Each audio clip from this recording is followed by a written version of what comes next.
Action! Gordon! Pinanganak akong may sakit, palamputan ang puwet. Kami lumapit, dinala ako sa hospital ay doon pala kami lang-meet. Action! Gordon!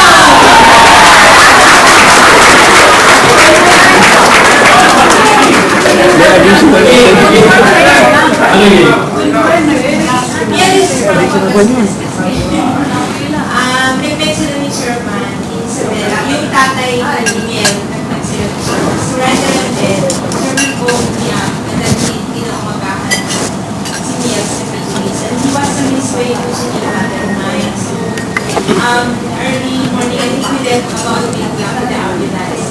Kasi si Mel, inoperahan niya siya sa Provincial Hospital ng Pangasinan. Tapos infected na talaga. Parang sabi ng doktor sa PJs, we're just counting na lang ng days kasi nga mataas na yung level ng infection. So, Sherman po, doctor in PJs. And then right there, hindi kami pumila dun sa bata kasi inoperahan siya. And Mel right now, Pangasinan chapter is still looking after Mel. We're now planning kasi pahirap po talaga sila yung pahingal. Parang tatlong magkakapatid. Kasi yung hanap buhay ng family is nagtitin na lang ng baseball. So we're now planning yan na matulungan na action! Action! Action B! Thank you. Suringaw daw. Malo. Asi malo.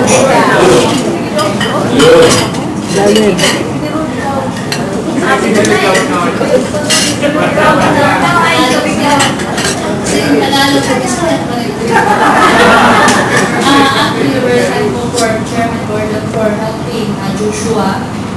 Isang may sakit, may buko siya dito malaki. Talagang malaki sa tumatangay na yung bata. Hindi na nakapag-aral. So, while si Chairman visit sa Surigao, because we're having a activity turnover of equipment doon sa basic equipments ng disaster sa barangay, mga barangays na disaster. Doon nakita, doon dinala ng parents yung bata. At saka lumapit talaga kay Chairman. May isa sanang dadalhin doon. Nagkataon talagang yung parents, naunahan yung isa. So kaya doon. At actually, nagpapasalamat yung family at saka isang positive na image sa Red Cross. Yung sinasabi nilang yung Red Cross daw ay mga mababait. At totoo. Hindi ako nakanuha. Mababait ang taga-Red Cross. Yun yung talagang sinabi niya pagdating sa office. Kasi dumating na siya last Halloween. So sabi talaga yung dito sa mga pag-aawal niya sa municipal mayor at saka ibang mga barangay captains. At saka yung bata ngayon, hindi na matablay. At saka Tagalog na. Hindi na makatulog ng Bisaya. Salamat talaga sa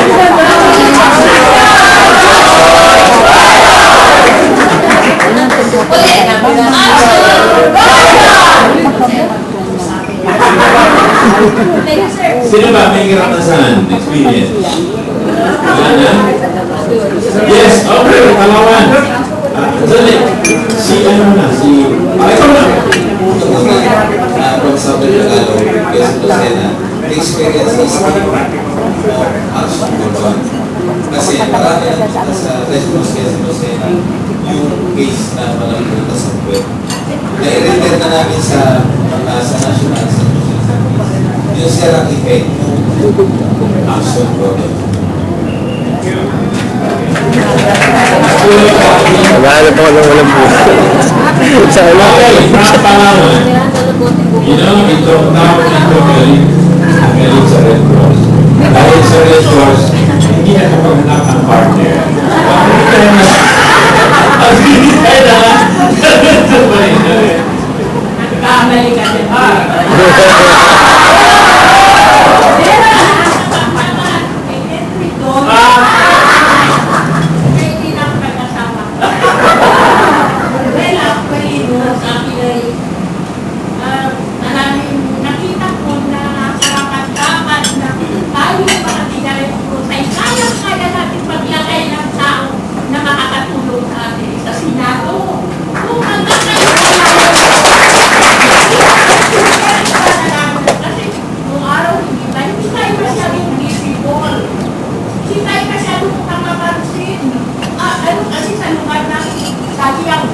red at ang DSWD.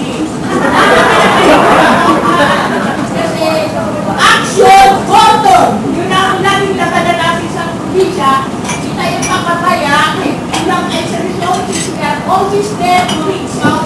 Yung mga tao na nangyayaman. So, kung tayo ay magkakaisa for ordo na ibalik natin siya sa Senado, malaking ang magagawa niya sa retro. Ginagamit daw tayo ni Sir Gordon para sa akin, mali yun, baliktad. Kasi siya ang ginagamit natin.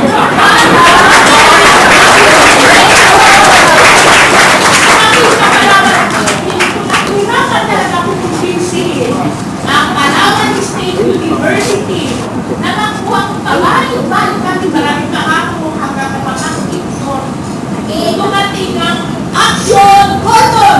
So, ang action talaga, nakuha namin ngayon ng TSU sa pamamagitan ng action system. So, let's join our hands together. Tulungan natin si Sir.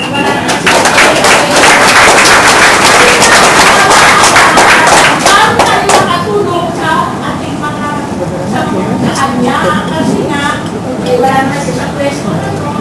Kulang na lang ang resources system. Kung may mga way na magagawa natin na para natin siyang kailangan sa abroad na layong lugar ko pero hanggang I will try my best kasi kailangan natin talaga ng leader.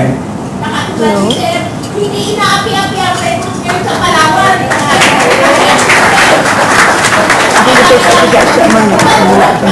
Wala kasi tayo Sir, talagang babangkain ng records. At nakita naman natin ang kusina